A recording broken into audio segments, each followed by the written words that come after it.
I couldn't get this song out of my head, and I had to figure out why it was so good. Was it Joe Cocker's voice, the simplicity of the harmony, the keys? Then it hit me like I should have known the whole time it was the conga part. And I was really curious to know who was playing on that track.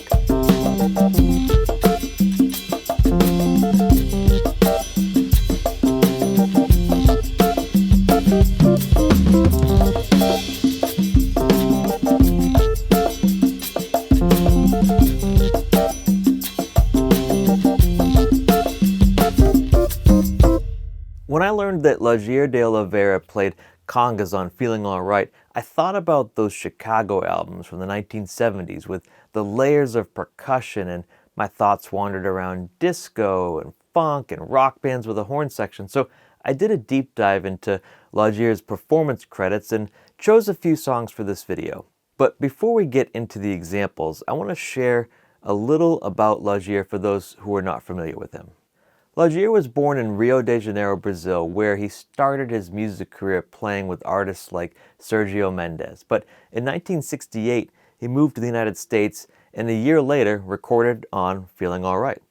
He went on to record with many great groups like Chicago and the Jacksons. Yeah, he's one of two conga drummers credited with playing on the hit song Blame It on the Boogie.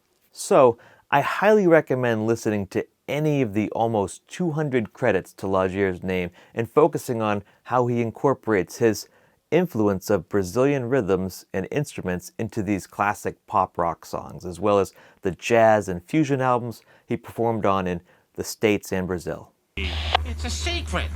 And there it is. It's not much of a secret that Laudir is Brazilian and that his playing would be influenced by where he was born. But to me, it's a treat to learn about musicians like Laudir who have a style of conga drumming that's a slightly different approach than what I learned from my teachers.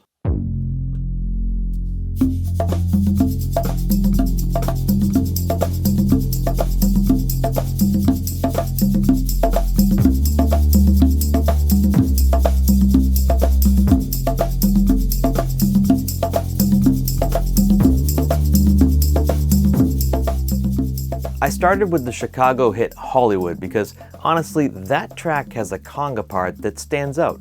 It's easy to hear it in the mix, and the sounds Laudir produces are crystal clear. You can tell if he's intending to play a slap, an open tone, or a touch, like many of his performances. 1, 2, 3, 4.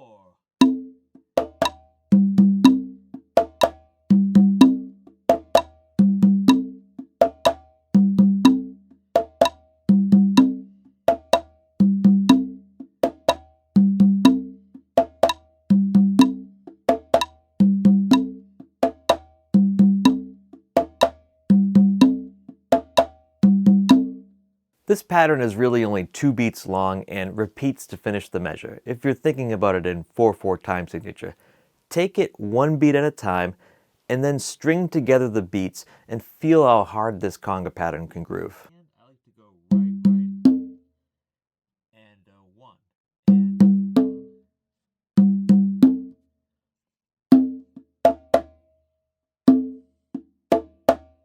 Just a light touch.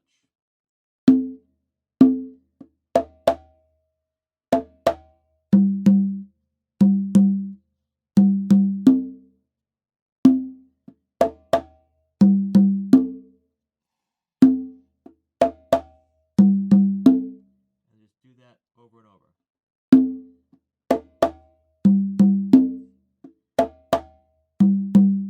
Laudir's rhythms so include some phrasing that you'll hear a lot in Brazilian music, like the balance of strong downbeats and upbeats, as well as low and high-pitched percussive sounds. The most obvious Brazilian rhythmic idea in this pattern is the 2 slaps, which propel the groove forward, much like a ganza or a shake or a tamborim samba rhythm. And I guess that none of this is a secret. He's a Brazilian percussionist. It's no wonder he sounds like a Brazilian percussionist. The secret, or better put, the key or essence to his approach to conga drumming is so interesting to me because I learned predominantly Cuban techniques, which, to the average listener aren't that much different from Brazilian techniques, but there's a subtle difference that I think is remarkable, and Laudier's work shows this very clearly. So let's check out another example.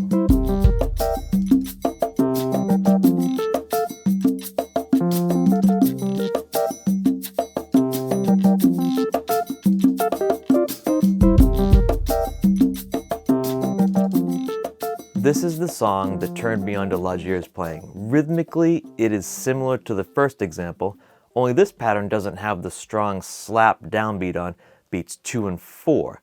It has more of a focus on the upbeats, which works well with the laid-back, funky feel of the song. It doesn't call for a driving backbeat like you hear on Hollywood. 1 E and 2 E and 3 E and 4 E and 1.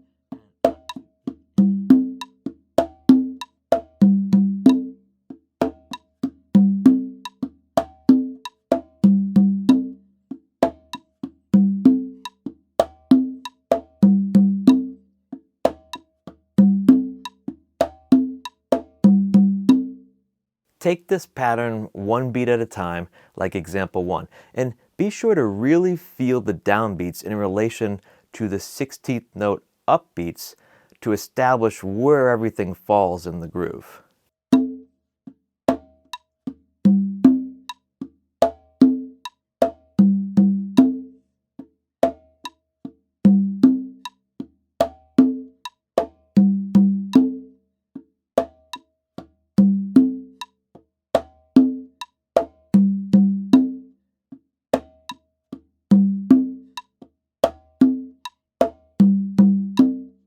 I love this pattern because it's simple, yet so effective at carving out the nuances of the groove and doesn't ever feel like there's too much going on.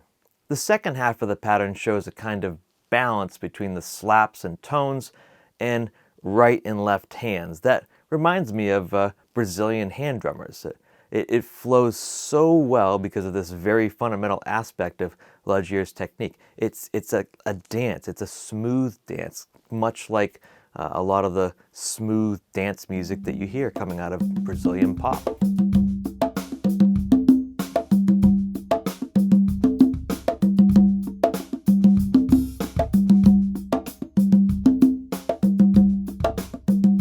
This pattern is also rhythmically similar to the other two patterns, and it was probably at this point in the transcribing of the rhythms that I realized the similarities and the stylistic characteristics of Brazilian percussion that became very apparent to me.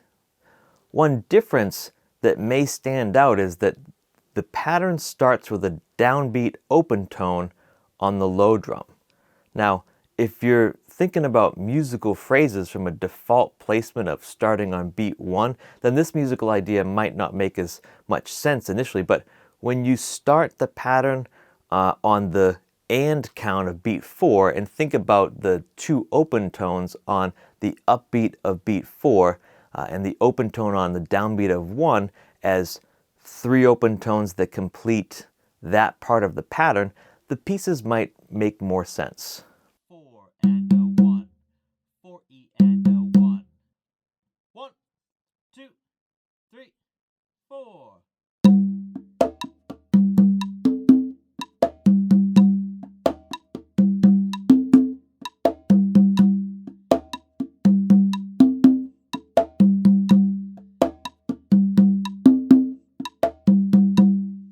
The rest of the first half of the pattern is similar to example 2, but the second half is very different from the other two. On beat 3, you only hear 2 open tones on the second and third 16th note subdivisions of that beat. 3 E and 4 E and 3 E and 4 E and. This is a common rhythm used in parts and licks and all kinds of music, including Cuban and Brazilian, so it's not surprising or much of a secret. The secret here, sort of a secret within the secret, if you're following me, is the use of space for the percussionist to speak and be heard. It's a place in the groove where nothing else is covering it up, and it just adds the right amount to take the groove higher instead of knocking it down, which can happen when we play too much or in the wrong places. If you like this video and you want to watch more, check out this one suggested to you by YouTube. And if you want more from Rhythm Notes, this link takes you to a page with links to sign up for my email list and Patreon, where you can access my full lesson PDF library.